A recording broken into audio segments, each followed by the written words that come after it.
guys, good morning. So, day off ko na naman ngayon and it's Sunday. So, unang gagawin ko sa day off ko is of course magpunta sa church para umattend ng Sunday Mass. So, samahan niyo ako sa aking activities for my day off.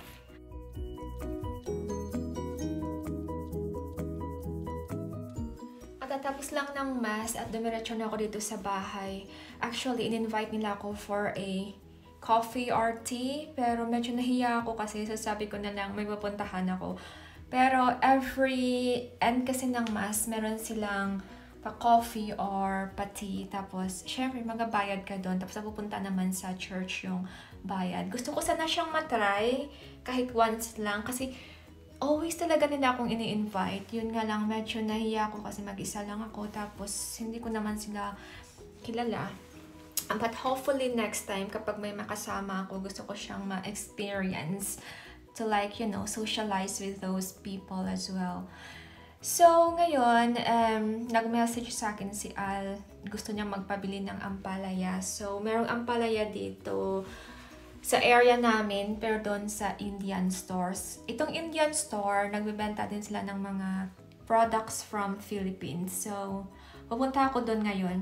Didiretso ako doon. Tapos, yes, isasama ko kayo papuntang Indian store.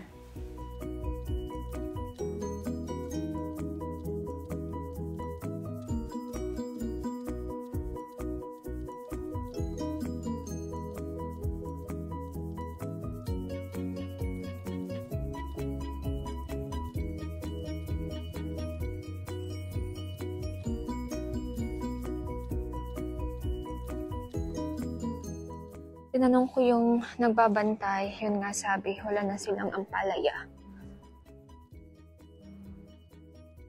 Ang dami talaga nila ditong mga Filipino stuff at saka mga Indian stuff din at the same time.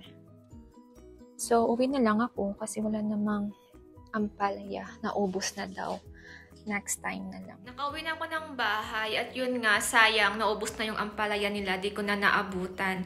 So, gagawin ko na lang ngayon, guys, is maglinis ng bahay. Sobrang kalat talaga ng bahay namin, kung makikita nyo. Every time kasi na may pasok kami, wala talaga kaming time na maglinis ng bahay. So, day off ko ngayon, wala akong gagawin. Ayoko na ding lumabas kasi medyo malamig. Maglilinis na lang ako ng bahay. Wala naman akong masyadong gagawin. I mean, wala naman akong lakad kasi nga, nung Wednesday, nag-day off din ako. Tapos lumabas kami kasama yung mga friends ko. So ngayon, ayoko nang lumabas. Gusto ko lang dito sa bahay at yun, maglinis na lang kasi ang kalat talaga ng bahay namin. So, uunahin kong ayusin tong living area, guys. Although, tingnan natin kung matapos ko siya kasi sobrang kalat talaga. If ever na hindi ko siya matapos, at least nasimulan ko siya at nabawas-bawasan yung kalat sa bahay namin. Nakakapagod. Hindi pa ako naka-start maglinis pero napagod na ako, guys. So, ito, papakita ko sa inyo yung sofa namin. Sobrang kalat talaga dito. Sana clear siya. Tapos, andyan pa yung mga bagahe namin since nung umuwi kami sa Pinas last March. Tapos, April kami dumating dito from Pinas. May na tayo ngayon, pero yung mga bagahe namin, andito pa. Papakita ko sa inyo. Andyan pa yung mga bagahe namin. Hindi pa talaga namin naayos. Wala kaming time. Kapag nasa work kami, parang may bagyo talaga itong bahay namin. So, hindi ko man siya matapos ngayon, at least paunti-unti at mabawasan yung gulo ng bahay. Kasi nakaka-affect din siya sa mental health talaga. Tapos yung mga, most of the time, kapag may hinahanap kaming mga bagay, di na namin nakikita kasi di namin alam kung sa sobrang kalat, di na namin alam kung saan namin nailagay.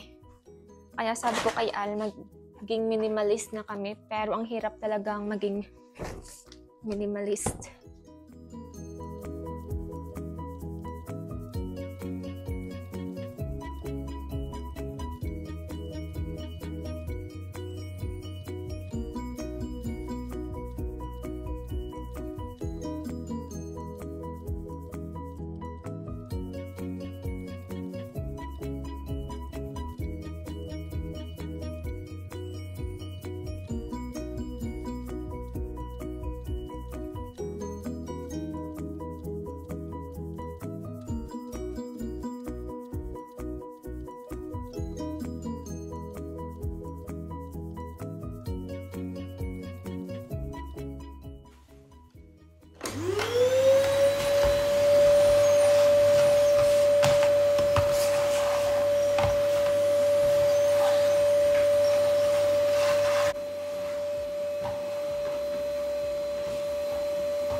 Hi guys! So, yun, katatapos ko lang maglinis ng aming living area at saka yung kitchen namin. Di pa ako sigurado kung lilinisin ko yung kwarto namin ngayon or baka bukas na. Bank holiday kasi bukas, so wala kaming pasok. Yun lang yun. Although sa hospital ako nagtatrabaho, di ba? Pero yung area kasi namin is like walang pasok yung mga doctors at wala kaming mga pasturing holidays. So, holiday bukas dito sa UK. So, wala kaming pasok. However, on call ako. Kung may mga emergency cases, kailangan kong pumunta sa hospital kasama yung dalawa pang mga nurses. So, siguro, while waiting for call na may tatawag sa amin, maglinis ako ng room bukas. But I will see kung kaya ko ngayon. Sobrang nagutom ako, guys. I forgot, di pala ako nakapag-almusal at di din ako nag-lunch. Time check, it's already 22 past 2. So, alas 2:22 na dito, guys. So, 2:22. Kailangan ko ng kumain. Kaya pala medyo nahihilo ako kanina. Yes, so, kakain muna ako. Late lunch, brunch, kasi wala din akong breakfast. Meron pa naman dong tinulang isda na may malunggay sa fridge. Pero message ko muna si Al if pwede pa bang kainin yun kasi ilan ba niluto yun? Parang 2 days ago. And then gusto ko talagang mag-rice. So may message ko muna si Al if pwede pa bang kainin yung tinulang isda. Nag-decide na lang akong kainin ko yung isda na may sabaw, na may kangkong at saka okra. Ang mahal kasi nito, guys. I mean, nasasayang, nanghihinayang ako. Ang mahal kasi ng kangkong nila dito. Alam nyo bang nasa mahigit 3 pounds siya? Tapos, kapag i-convert mo yan sa peso, 3 pounds mahigit, i-times mo yan sa 70 or 71. O, diba? Ang mahal. So, hindi ko alam kasi 2 days ago pa to niluto ni Al pero nilagay naman namin sa fridge. So, sana lang okay pa siya.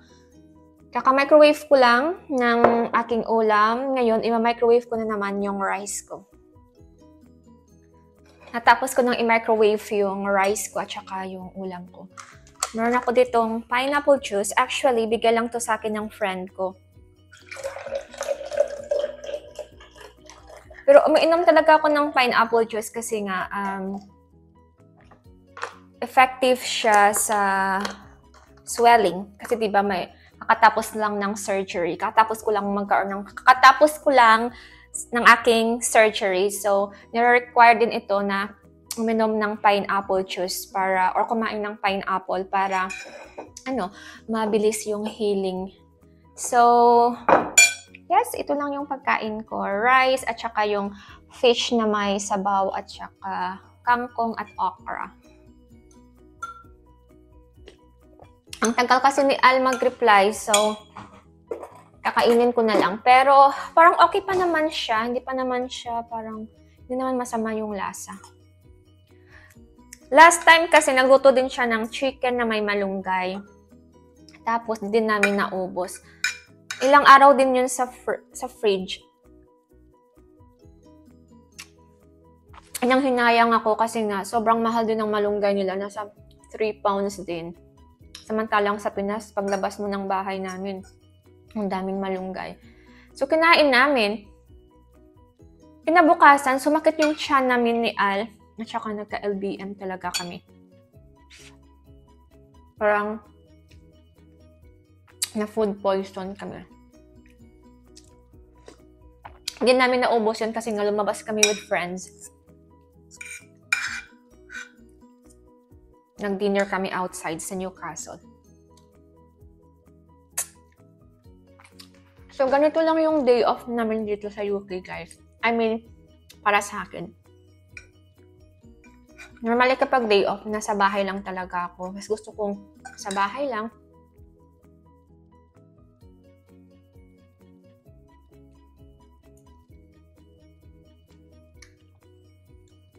Nung first year ko kasi namin dito ni Al, every day off, gala kami ng gala. Pero ngayon, tinatamad na ako.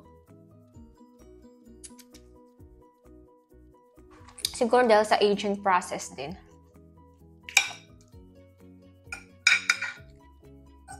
Tsaka magastos lumabas.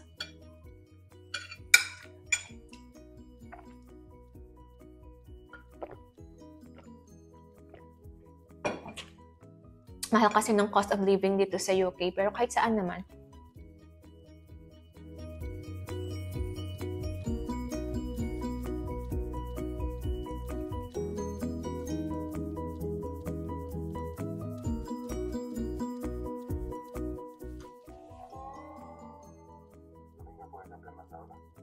Claro que sí. Claro que sí. Descansa. Mira, por favor.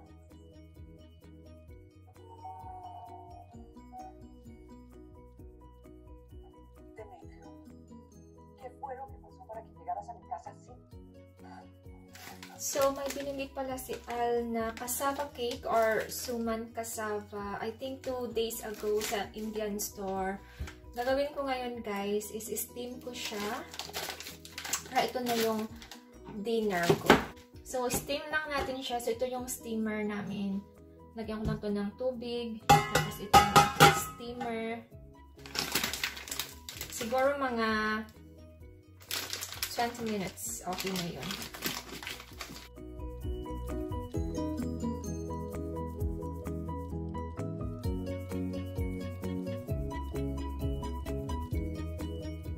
Apat yung na-steam ko, guys. Kung di ko man siya mauubos, pwede naman bukas kasi di naman yung napapanis.